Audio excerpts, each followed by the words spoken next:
Por el momento no queda claro que este ajuste que existe, aunque el presidente diga que no y que se lo expliquemos, le podemos empezar a explicar al presidente que ya el ajuste está vigente, está en marcha, que se va a profundizar con el ajuste de tarifas a partir de junio, que se va a profundizar con el aumento del costo de la nafta que galopa. Entonces, ¿qué va a hacer la oposición para que el ajuste pase por el lado de la política y no del sector privado necesariamente? No hay una sola señal de que la política esté dispuesta a ser parte del ajuste. Luciano. Bueno, nosotros lo que explica muy bien Mónica fue nuestro discurso durante todo el debate por el acuerdo con el FMI. Nosotros fuimos muy claros en tomar distancia discursiva, política, como pudimos, de lo que es el programa con el Fondo Monetario, que como dice bien Mónica, es un programa que basa el ajuste en el sector privado. Digamos, como el gobierno no hace el ajuste de la política, no se reduce el déficit de aerolíneas argentinas, no se racionalizan los ministerios, se crean supersecretarías de resiliencia y cosas nuevas, y bueno, en ese descontrol del Estado que sigue creciendo de manera como si no hubiera una crisis, se hunde el sector privado. Bueno, nosotros como oposición planteamos eso, por eso votamos en contra del programa. Lo que sí creo es que el camino que queda hasta diciembre de 2023 es muy largo y yo creo que el gobierno tendría que empezar a gobernar. O sea, lo que ha hecho el gobierno incluso con esta negociación con el Fondo Monetario Internacional es barrer todos los problemas debajo de la alfombra, someter a los argentinos a una prolongadísima estanflación que arranca obviamente con las crisis sucesivas que hemos tenido, pero que el gobierno no pone sobre la mesa un plan de estabilización y de crecimiento. La oposición obviamente tiene un rol institucional, de control, de monitoreo, pero no puede gobernar, y la política económica es un resorte del Poder Ejecutivo. Voy a despedir a Rosendo, pero con una pregunta que tiene que ver con esto, ¿no? Por un lado está el oficialismo con Cristina, que se desmarca y dice, mira, yo el acuerdo con el fondo no lo apruebo, no lo acompaño. Por otro lado, la oposición que dice, yo valido este acuerdo con el fondo, pero no el programa económico, porque el programa económico es del gobierno nacional. Para la opinión pública, digo, esta letra chica de cada una de las posiciones, ¿es letra grande o en definitiva lo único que va a valer es cómo sigue la economía y la política? Mirá, seamos concretos. La inflación de alimentos básicos en febrero fue prácticamente el doble que el promedio. Mirá, esto es lo que está pesando para la gente, sobre todo en los sectores de menores ingresos. Un aumento del 9% de alimentos básicos en un mes para el sector que está en la indigencia es fuertísimo. Entonces, yo creo que el debate político está, el debate político hay que darlo, hay que incorporarlo, pero hay que ser consciente que al mismo tiempo la población está viviendo una situación muy difícil. La inflación de alimentos básicos creo que es lo más evidente para verlo. Rosendo, muchas gracias, buenas noches. No, gracias a ustedes. Alejandro, ¿no temen que la gente termine identificándolos a ustedes también con la situación difícil que viene por delante? Mira, depende cómo te plantes cuando haces política, ¿no es cierto? Para nosotros, evitar el default implica que hoy mucha gente haya conservado el trabajo. ¿Puede haber una confusión con lo que vos decís? Sí, pero cuando uno hace política, no la hace para las cámaras de televisión. Uno la hace pensando en el bien del país y en el bien de la gente a la que representa. Si el país hubiese caído en default, y no quiero abundar mucho teniendo a Luciano al lado mío, pero seguramente al otro día el dueño de una concesionaria hubiese llamado a los 2 o 3 empleados más nuevos y les hubiese dicho, miren, no voy a poder vender autos porque no voy a poder importar determinadas cosas y que ustedes están sin trabajo. Y cuando ese señor llegaba a la casa, se iba a encontrar con su esposa que trabajaba en un taller textil y le va a decir, me despidieron porque no podemos importar las tinturas. Porque no Eso es lo que se hubiese traducido en la vida de la gente, que seguro Luciano lo puede explicar mejor que yo. Luciano, hoy ya hay faltantes, por esto que plantea, digamos, hay faltantes en algunos insumos médicos que algunos casos con nombre y apellido ya denunciaron que eso ocurre. Yo te digo, yo tomo un medicamento para la presión que ya no se puede fabricar en la República Argentina, no puede fabricar, bueno, no voy a decir laboratorio, pero y tuve que recurrir al médico para que me dé otra fórmula, que no sé si va a andar, digo, espero que sí. ¿Esto se puede radicalizar, digo, la cantidad de faltantes que están hoy por hoy o con el acuerdo Se supone que el acuerdo va a servir para fortalecer las reservas y va a servir como un puente hasta la cosecha gruesa, donde van a haber más liquidaciones, y ahí es muy probable que el gobierno pueda abrir el grifo, digamos, de las importaciones, pero sí, evidentemente hay muchas restricciones a las importaciones. La verdad es que si el gobierno quiere cumplir con el objetivo de reservas que le fijó el FMI, es muy probable que tenga que cerrar importaciones más de lo que está cerrando ahora, porque es un objetivo de acumulación de reservas ambicioso que va a requerir o cerrar importaciones o devaluar más. Tengo la impresión de que el fondo, que hizo un acuerdo, vamos a decirlo de alguna forma, no digo cosmético, pero es un acuerdo que básicamente acompaña al gobierno hasta la transición al 2023, que no soluciona nada, que es inflacionario, que es tan laxo, te digo, y tan inédito, que no fija ni siquiera, ni explica cómo va a ser la política monetaria, cuál va a ser el ancla nominal de la economía, no tiene objetivos de agregados monetarios. ¿Pero eso es por el lío propio del fondo o por un aval? Es porque el gobierno lo tiene muy claro, y yo creo que el fondo lo que va a tratar de hacer es acompañar al gobierno para que no descarrile, y es muy probable, a esto voy al punto que vos me preguntabas, es que dé sucesivos perdones a las metas y que vaya acompañando al gobierno en una dura transición hasta el 2023. Ahora, la pregunta es la siguiente, porque para que eso sea posible y para que el gobierno y el país pueda ir pasando estas revisiones trimestrales que le va a hacer el fondo, el gobierno, el Ejecutivo tiene que tomar, tiene que disponer medidas que son odiosas, que no van a ser fáciles de metabolizar para el kirchnerismo. Sí.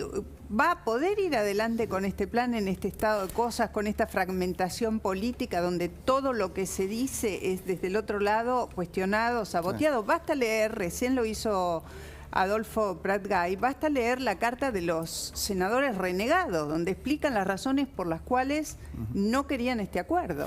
Mira, hay un hilo común de toda esta conversación, que es el problema del populismo sin recursos. Digamos, explica la edad griega, que no entiende cómo antes hicieron magia, digamos, cuando la soja estaba a 700 en su momento, y qué pasó ahora, que no pueden hacer lo mismo que hicieron. Y todo eso lleva a una crisis estructural del kirchnerismo y del propio peronismo, porque ahora el populismo se ha quedado sin recursos y necesita generar riqueza. Para generar riqueza se necesita sector privado, se necesita confianza, se necesita generar empleo, inversión, exportaciones, que es todo lo que el kirchnerismo combate.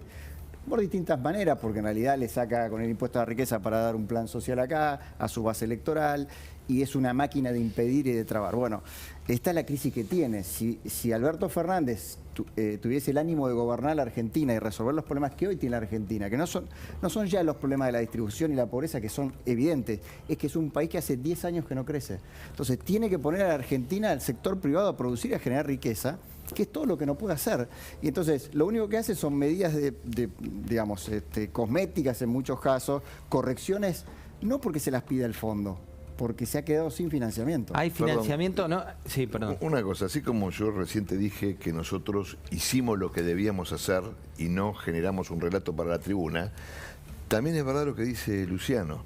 El populismo quiere que la realidad encaje en sus prejuicios ideológicos. Vos fíjate, hace un rato estuvo la portavoz del gobierno hablando básicamente de que en una guerra con una gran potencia cerealera como es Ucrania y otra potencia cerealera como es Rusia, ¿qué va a pasar?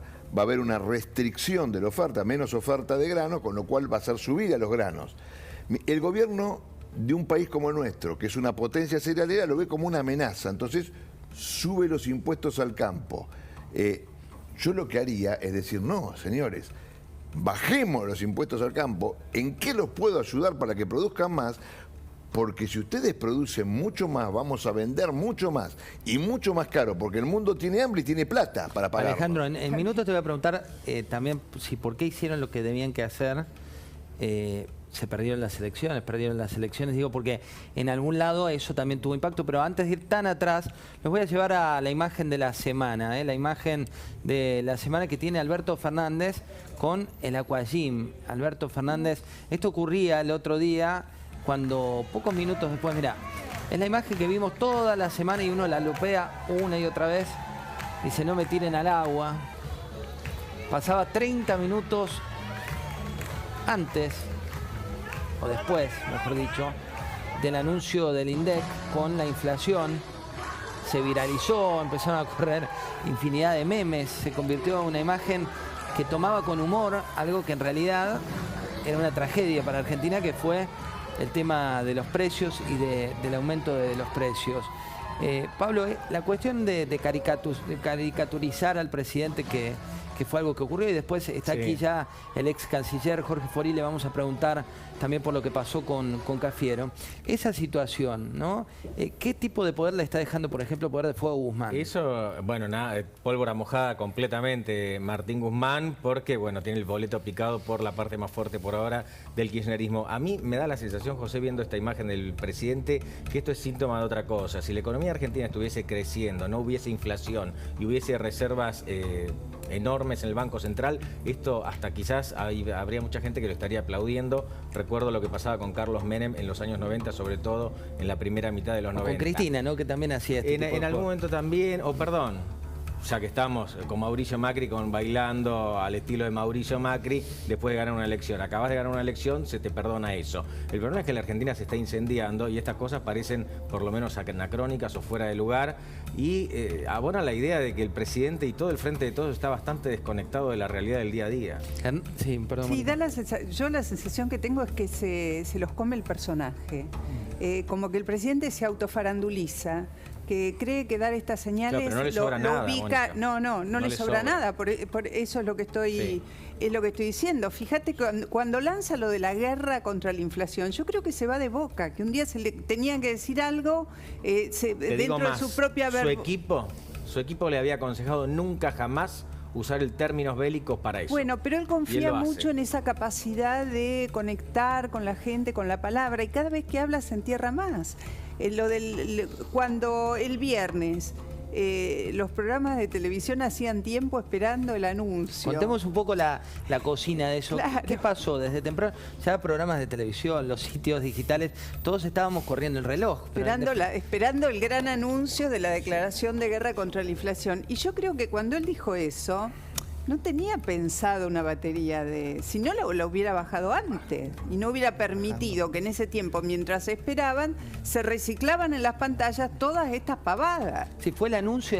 ¿O no? Recordemos un poco de contexto de esto. Primero iba a ser en Tucumán porque querían poner jugando el local a Mansur. Después se habló de la Casa de Gobierno, después de la Quinta de Olivos. Primero a las 6 de la tarde con un mensaje en vivo. Después iba a ser grabado a las 7:30. A las 7:30 se corrió el reloj y terminó después de las 8. Él tuvo una reunión con su equipo económico un poquito antes de las 8, lo empieza a grabar a las 8 y a razón alrededor de las 8:30, bueno, lo difunde. Los periodistas tuvimos una versión antes de eso embargada y empezamos a buscar el anuncio y no había anuncio. No había anuncio. Era todos los títulos de los diarios del día siguiente fueron por ahí. Y además te voy a decir, como boomerang, ya pensándolo desde el lugar de la televisión, mientras se esperaba, los medios, en su mayoría, ¿qué hacían? Reproducían el aquagym, la clase de inglés que nos dio a todos, lo de la espada de Domacle. O sea, era todo un entertainment muy divertido, patético. Hernán, patéticamente divertido, a la espera de los anuncios que nunca fueron. El anuncio del anuncio, fíjate cómo comenzaba todo. Nuestra batalla hoy es contra los especuladores, contra los codiciosos, contra quienes buscan, aún en situaciones complejas, sacar una renta extraordinaria. Contra los agoreros de siempre, que intentan instalar el sálvese quien pueda o buscar culpables rápidos y respuestas sencillas. Corren las internas, los precios siguen subiendo, la cuestión de fondo no se resuelve y la cuestión presidencial, ¿no? De quedar pegado a este tipo de no anuncios. Yo creo que como que el gobierno está agotado, no tiene más nada, ¿no? Está vacío. Donde rasque no vas a encontrar ni pulsión de vida, ni proyecto político, ni una planificación mínima. Entonces, en una personalidad como la de Alberto, que le gusta hablar, que tiene verborragia, trata de cubrir todos esos vacíos con este tipo de declaraciones, este tipo de programa presentado que no tomó una sola medida, que al contrario de combatir la inflación, lo que hizo es generar expectativa inflacionaria, porque en realidad puso en alerta a un montón de jugadores respecto de lo que pueden ser medidas que no sabemos cuáles son, para cubrirse, lo mismo que con el campo, con un decreto inconstitucional. Yo creo que lo que estamos en presencia es de un vacío total y una falta de proyecto político. Ahora, estamos en un contexto muy jodido, o sea, la gente está mal en serio. Entonces, la bronca con la política y la bronca con el día a día puede llegar a que haya un vacío, una anomia en términos generalizados.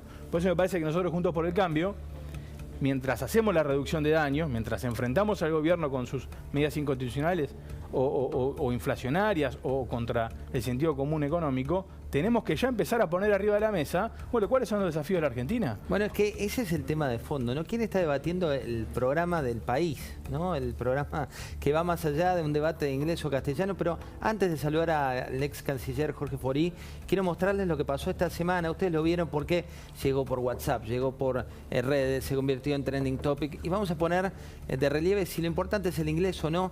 Mirá lo que pasaba con Santiago Cafiero, ex jefe de gabinete y hoy canciller en Dubái.